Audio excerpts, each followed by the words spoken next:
what's your process of reflecting back to 2025? Well, I process a lot of stuff, but I kind of go back and look at what the year brought, and I try to, weigh the good with the bad and or the ugly. But you have to kind of work through so many things in your life, and not just running, but all the challenges that day-to-day life bring to us. And I gotta say, for the most part, with as many changes as I went through this year, it was an outstanding year. It made me realize so much more that, I can bring to this whole running community and myself. And, I can't begin to tell you guys how my relationship with my husband has just been unbelievably wonderful.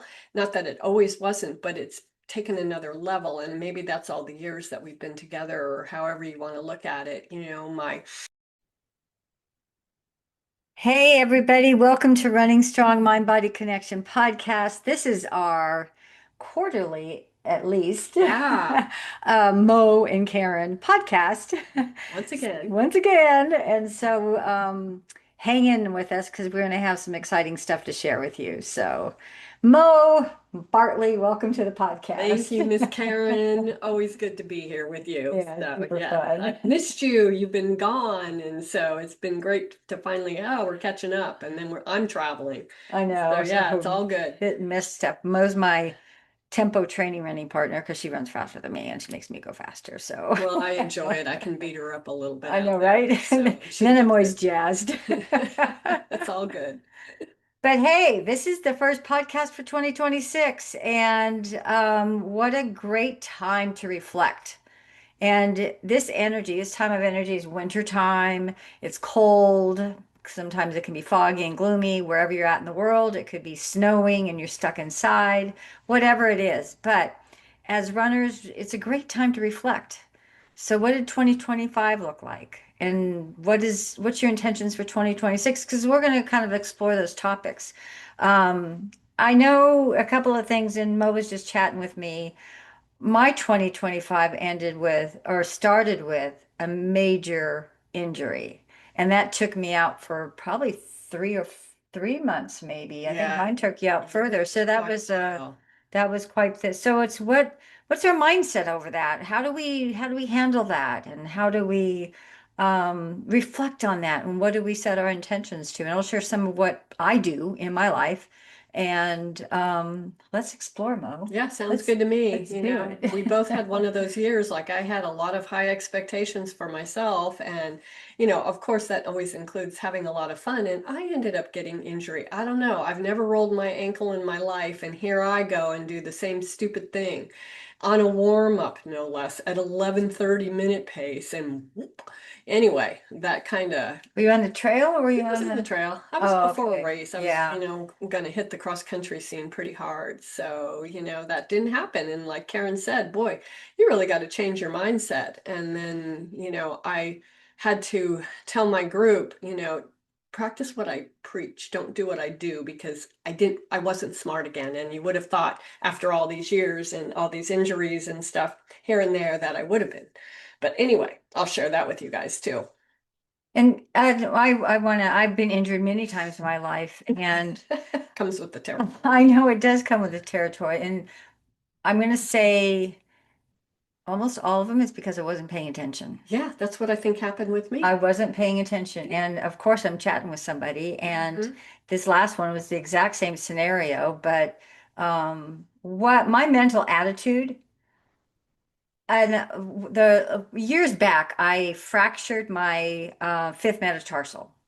I was doing a night run. It was a Coyote Two Moons, Hmm. Chris Scott, and it was at night. And I had a headlamp. I was a newbie runner, and I was running down this dirt road, and just all the lamp made everything look flat. And I stepped on a rock, and I heard it snap.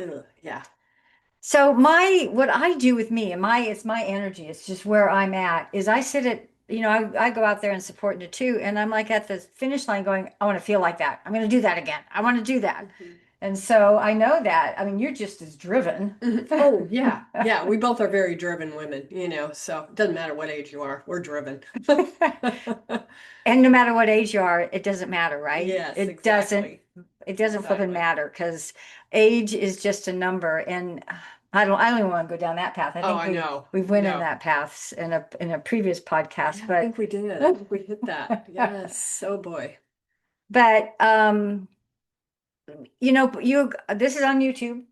So post in the chat, what are your intentions? What is your reflection for 2025?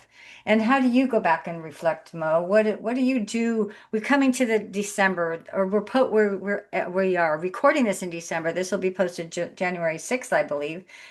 And how do you, what's your process of reflecting back to 2025? Well, I process a lot of stuff, but I kind of go back and look at what the year brought, and I try to, weigh the good with the bad and or the ugly. But you have to kind of work through so many things in your life, and not just running, but all the challenges that day-to-day life bring to us. And I gotta say, for the most part, with as many changes as I went through this year, it was an outstanding year. It made me realize so much more that, I can bring to this whole running community and myself. And, I can't begin to tell you guys how my relationship with my husband has just been unbelievably wonderful. Not that it always wasn't, but it's taken another level, and maybe that's all the years that we've been together, or however you want to look at it. My little 95-year-old mom has had good health all year and still going strong. And so, I have to look at different things like that, which is just so rewarding. And so you have to be grateful and live in the moment with that, because it is a day-to-day thing with a lot of this. My friends, I just feel like every time I turn around, I have more friends, and I think that's a really good feeling. It's a great feeling. I love that too. Every time I turn around or even get in races, I meet new people. And Yeah. Route 66, I had, Uh-huh.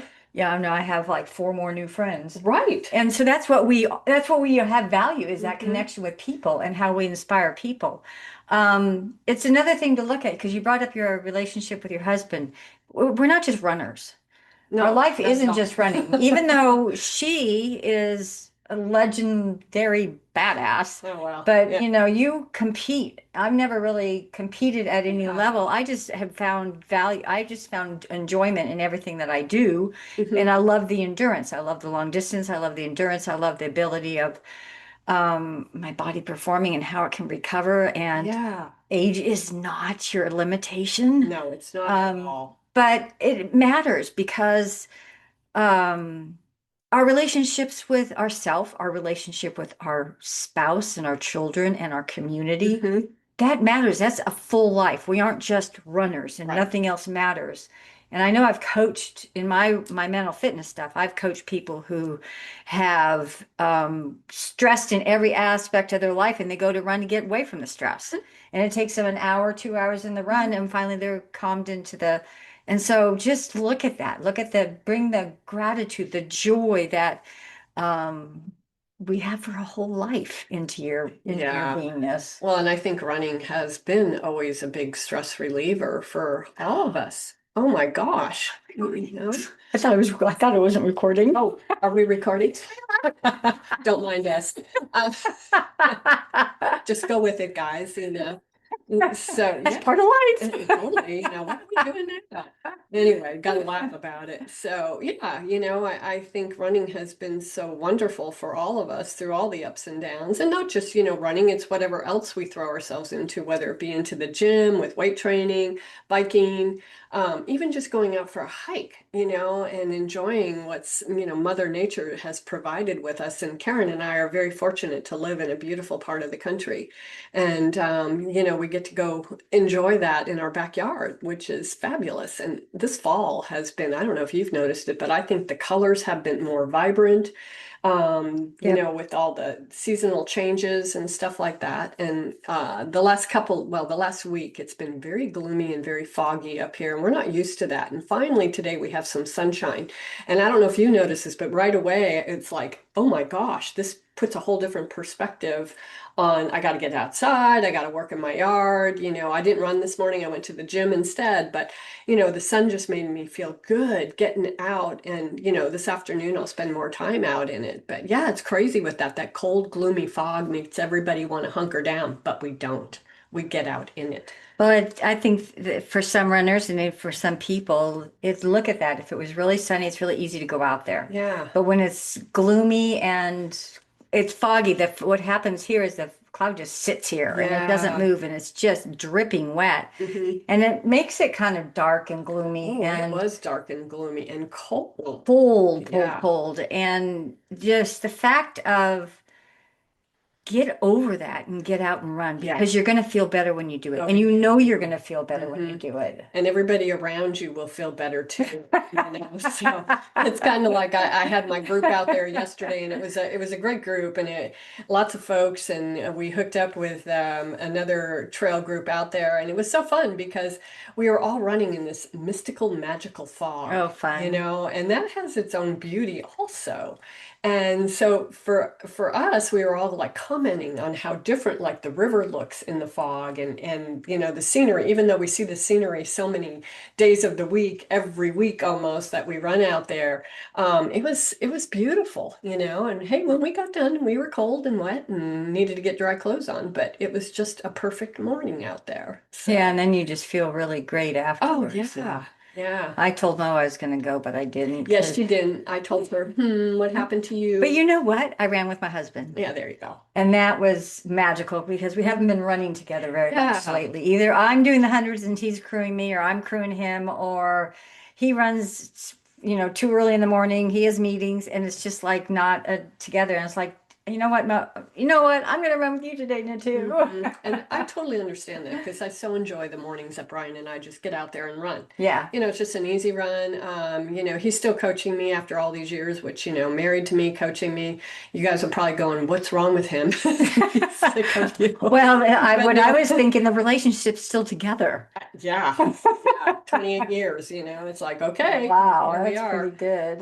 No, and what a wonderful coach he's been for me. And I might have shared this on a previous podcast, but when he did say, listen, I really think I can help you as a coach, but you have to listen to me, and you're not my wife at that time.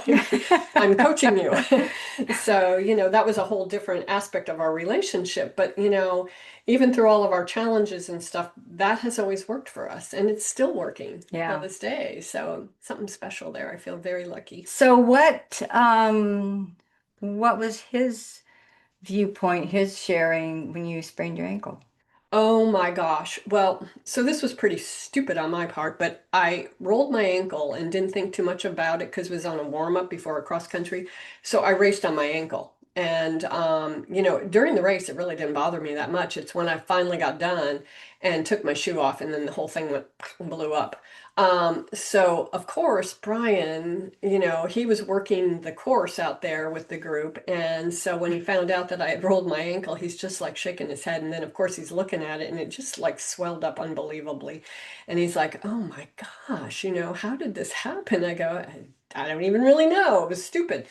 So of course he is very concerned. And, we went to urgent care. I got the x-ray. I saw my ortho 2 days later, who's an amazing ortho, and he's on speed dial as far as I'm concerned all the time with me through all the 20 some years I've known him, and he's put me back together, with that. But Brian is the one who's always like, okay, now you're not going to be able to race right away. You've got to kind of get your head in a different direction. And of course, I'm thinking, okay, this is going to pass. This is going to be gone quickly and stuff. Well, it wasn't. And I kept, the first 2 weeks were rough. Those were the worst. But what I did was immediately I got into the gym 3 days a week and just started working out in the gym. Oh, good for you. So you still get that, okay, I'm working out, I'm feeling pretty good, I'm not letting my body go to pot. And, trying to, once I can start walking and hiking, because I never, at the group on Sundays and, some Wednesday nights for workout, I was always there to coach them, regardless if I could run or not, or I'd drive and set up a little aid station for them. So I'm really good about putting my head into that. which really helped. They were like, Mo, are you sure you should be out here? I'm like, yeah, I'm sure. I said, I need this as much for you guys as I do for myself. But anyway, so Brian, of course, was very concerned and all that. And of course, I tried to go out, I think it was at 4 weeks, and do a little run. And the run felt fine. It was the aftermath of it that just put me back. And then that's when I really finally got my head wrapped around it and go, okay, no running for a couple more weeks. So anyway, um, I was okay with it. And finally, but it takes me a while to be like, adjust to the fact like I can't just go put my shoes on and go for a run when I'm so used to doing it. But Well, the other thing you did, and if you guys hear this too, is you went to the gym, you went and did other stuff. You can walk, but mhm, it's still being active. right. Oh Still yeah. being active. Yeah. And I so believe in cross training. I so believe in that because if you hadn't been doing that cross training already, the Oh, I gym had work been, already, but I added more, yeah, but you you know. would have probably taken you longer to recover. Oh, absolutely. Because you've got to get good blood flow. So, you can modify plenty Yeah, and then the upper body, hey, you can work on that. And that's constant work for me because I am small. So I've got to be constantly lifting. And, it's all good for us. And then, you would see progress with that too, right. which is always fun. So I was like, oh, good. I'm lifting heavier than I've been able to because I'm at it more. Yeah. So yeah, there's always good sides to everything, even though none of us like to be injured whatsoever. It really isn't fun. And I don't want you guys to think, oh, this is a piece of cake, because it wasn't. I think for me, it was a while because my ankle stayed really swollen. Mine was really, Yeah, really yours was a bad for lot a worse. long time. And I was more cautious in the gym because I do dumbbells and so I'm lifting weights, but I'm moving. So I had to really pay Hmm. attention how Where your pressure feet I'm are. putting on my ankle for that. But now I was at the gym this morning, so I was probably there earlier before you. Yep. Are you going to this one, The Dad? CAC Fit. Oh, well, I took a 9:15 class, Oh, so okay. that's why I missed you there. Sorry, Yeah. guys. Oh, darn. Yeah. It's all good. Yeah, I've been a gym rat forever. Yeah. And then I Yeah. got out of it. And then I went back into it. And then I got out of it. But Hmm. now I'm dedicated. I am so focused on having a strong body Yep. for Cocodona. Oh, well, yes. That's over and above having to have a strong body. But yeah, it's like just, okay, we have to be super strong with all this stuff that we do. Yes, the idea of carrying a 4 liters of water and carrying them on my pack is having a strong upper body. Hmm. And today, and I know I'm getting stronger and stronger as I get dedicated to go to the gym, but it's so easy just to sit in the chair with a cat on my lap, drinking a cup of coffee and reading a book and not Yeah. go. Yeah. It's like, oh, that's why I schedule classes because then I am held accountable, which is good because that's what I need. So putting on my shoes to run is a piece of cake, but going to the gym, Yeah. I have to be accountable there. So that works for me. So what are your intentions for 2026? Well, 2026. Well, I'm going like this. Let's hopefully have a better racing year. And, my races that I did last year were really, really good too. I mean, I really can't complain. I didn't race as much as I wanted to, but I think this year I'm going to be looking at a couple different things to race. I may even take on a 25K, which doesn't sound like a lot of mileage compared to 240 or 250. But I haven't raced ultras for umpteen years. So, for me to step out of my comfort zone, which is really 10K and under, I'm kind of looking forward to maybe picking one and going out and, enjoying my 25K and going, yeah, okay, so I got to do this at 70. The other thing, and of course, this is some of the stuff that She didn't say 70. She was just it's throwing out a good. I'm number. proud of it. I'm wrapping my head around it going, okay, let's see. I want to get back on the track. And I had racetracked, oh God, a couple years in a Oh, row and wow. had fun. And so I was thinking about this a lot because I thought, well, I raced 1500s on the track. I love that distance. So why not and go back and see what I can do as a 70-year-old on the track with a 1500. I'm really not into running a 5K or 10K on the track. I like the road 5 and 10Ks. Those are fine. But the 1500 really intrigues me. So my one other little teammate and I are going to kind of look at everything and see what we can find and, really stick with it and try to get that specific training that we need to run that short, fast speed. So I Do you want, think you would ever do a um, long distance track and field championship? oh, I have. You mean with the 1500? No, I'm talking like 100 miles or No. more. I'm kind of done like with the 100 milers. I feel like I don't know that my body would hold up. Um, maybe it would. People have said, oh, you should just try it one more time and just see what happens. But, I remember how much I put in mentally and physically into running the hundreds back when I ran them. And I really loved running Western States and Leadville and Wasatch and, all that. And, I was very fortunate to have really good 100-mile races. I don't think I had a bad 100-mile race ever.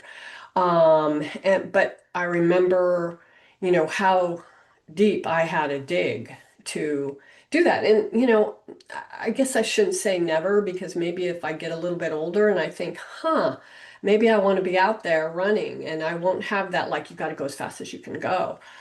Because that's a whole different mindset for me. But I I was don't know. I We'll was kind see. of thinking because there's the jackpot USATF Yeah. in Isn't that Arizona? No, this one's in Henderson. Then there's a Solstice one in Arizona, Yeah. and this is a one point. There's a 1.4, which is a short loop, and a something one point something else. Maybe it's 2 miles for the long loop, and even the Hmm. one in Arizona is on a track. Oh, yeah, I've And seen so that. it's seeing I my dream. I mean, I think that would be way cool to see you set a age group record. A 70-year-old record. Hmm. You never know. Because it's not technical, right? Oh, no, that's And not so tech. this You mean we watched mindless. Nick Curry crush it one year down in Arizona when we were Hmm. well actually when we set up the house in Flagstaff. But it's just man, just watching the people go around that track, and it's a set track, it's a USATF approved course. Oh, yeah, it's certified Yeah, beyond. Yeah, so sure. that would just be I just think that would be Yeah, and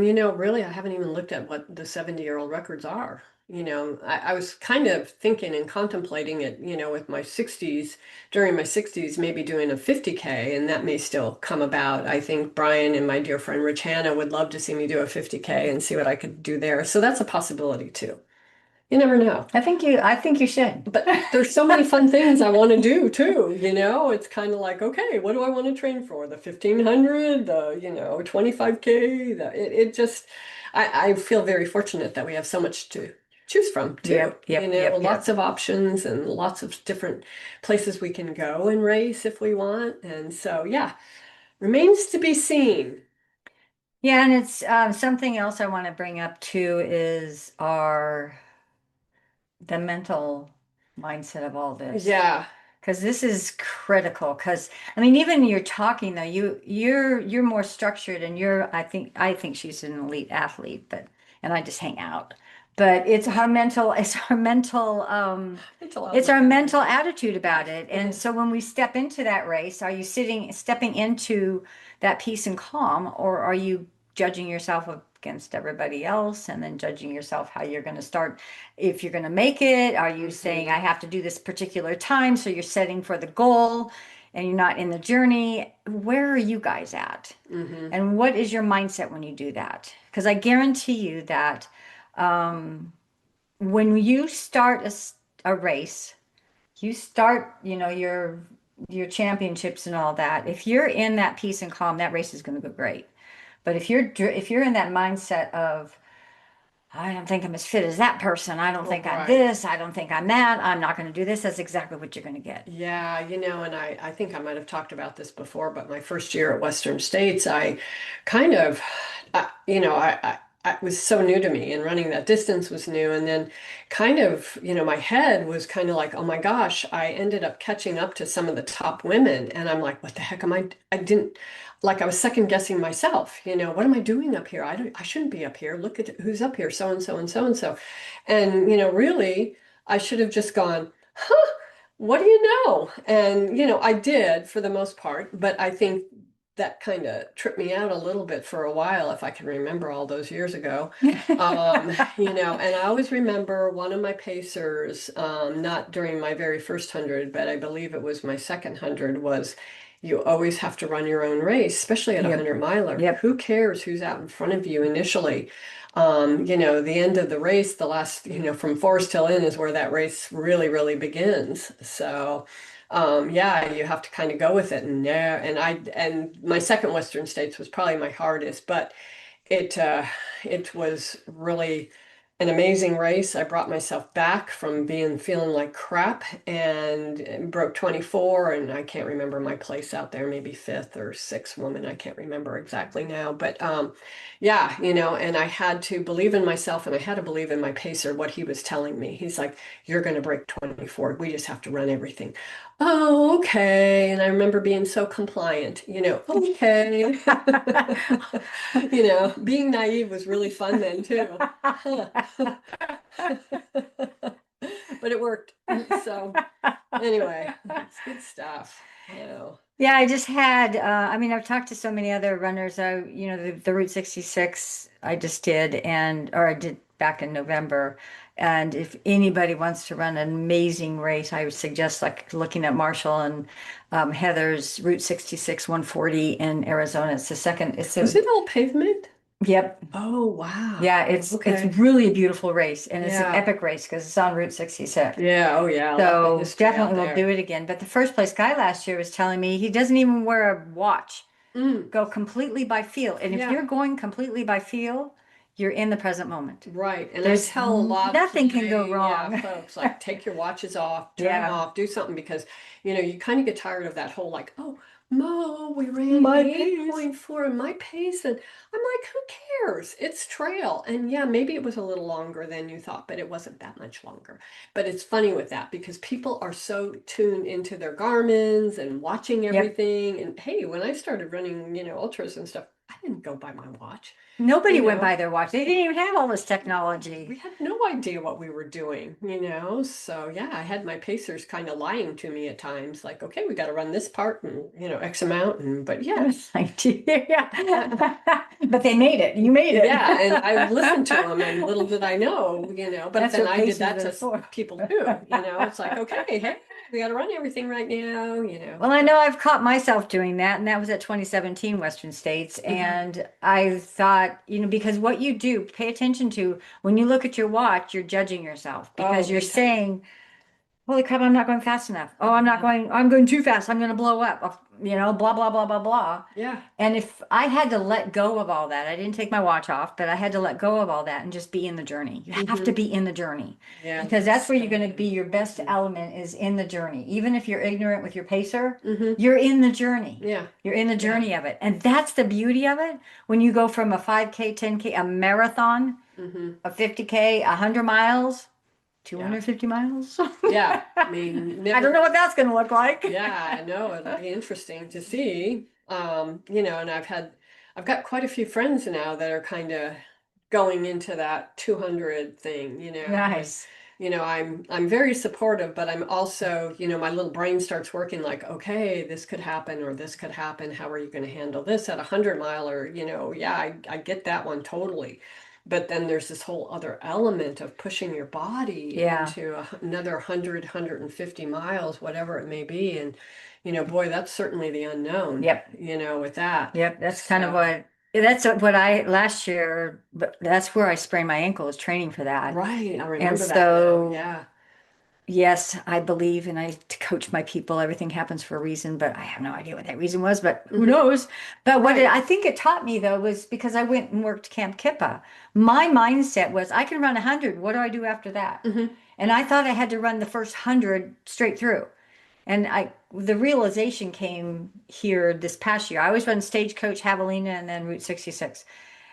I don't have to run the whole 100. Hmm. I can sit down, take a nap, Hmm. and then go Yeah. run another. See, and that's training yourself to do something different that you haven't done before. Exactly. And you're Exactly. smarter for taking a break in between there, I would think, and trying to make Oh, for sure sure. you're going to get further than you've Yeah. ever been before. So yeah, and I mean, I remember the old days when, okay, I have to run 50s and I have to come out of running a 50 and feel pretty good to know that I could go on. And I did do that, on several different occasions before running 100. It was just my little reassurance, like, okay, I know I can go on from this race. And so whatever works for us, with our little brain and all that. And one of my go-tos was racing double 50Ks on a weekend. It was always 4 weeks before Western States. And, usually one of the races I would win, and then the other one I'd be, maybe the top five women. But, that when I got done with that weekend of 62 miles, back-to-back races, I always felt, okay, I'm ready, whatever works. So that just happened to be my go-to Yeah, during the years I that's ran. when you build up that endurance and you're building up that stamina. And I love it when I feel like that. We did that because I first started cycling and I was doing 1200 Ks. Hmm. And I remember us finishing a 600K thinking, there's a group of people, or there's another couple riding a tandem, and they were pretty down on themselves, thinking, can they finish at 1200? Hmm. But two, it's the mindset. We were in the mindset of a 600K. Yeah. We weren't in the mindset of a 1200K. And it's having that, knowing that you're going to do the training in between those races. But sometimes, if you feel good, or even if not, you were only ready for that distance. You were ready Hmm. for that 50K, that 50 miler. Now you're going to get ready for the 100 miler. Yeah. And so Yeah. it's so, and everybody's different on how they mentally prepare for that. And But process I it also. invite you to prepare positively. Yes, you need to be positive, so, and you got to kind of not listen to some people around you because sometimes they're not really They're positive. not supportive They're of kind of you. like, oh, boy, if I'd listened to some of the people around me, I probably would never run a step in my life because it was so negative. But, that was rare. I But want to share something with that because there was around a couple people that were talking negative about this particular 100. And I was irritated because I didn't want to hear that. I didn't want to hear Mhm, someone talking negative because I didn't believe that. mhm, But even when people say that, we put that in our subconscious mhm. and we don't even know Oh, it. heck yeah, And exactly what they said happened to me. And it sort of made me mad. One, because I took it in and I somehow believed it and I didn't want to believe it. But yeah. still, it's something that put yourself around people that are good for you, healthy for your mindset, healthy for your Hmm. overall well-being, that you can connect with, not people who bring you down and you feel like you have to fix them. You don't have to fix Yeah, anybody. no. Don't fix Mm-mm. people. They have to No. fix themselves. Can't do that. We've learned that one. So, Mo, we're going to do these. I think we have three for 2025. I want to Hmm. commit to four for Hmm. 2026. Yeah, because we started what last spring, so it's Yeah, we probably started late, already there and and stuff. we have, you guys can't see it, but we have cats wandering around the Yeah, computer they're here totally cute. and joining the podcast, but Mhm. having their own opinion. They're keeping it quiet. Yes, Then being we will very have quiet. our next podcast to air. This will be January, it'll be February, April, February, January, February, March, Hmm. April, probably the first part of April. Maybe the first part of April. So anyway, what's our word of advice for Oh 2026? my gosh, enjoy the new year, embrace it with everything, find so much Make it joy. different. Every year we Yeah, do this, but yeah. make 2026 different and post it on the YouTube channel. What Hmm. are your comments? Tell us share with us what you're going to do for 2026. Yep, yep. We will get through it. Yay. Thanks, you guys. Thank you. Bye.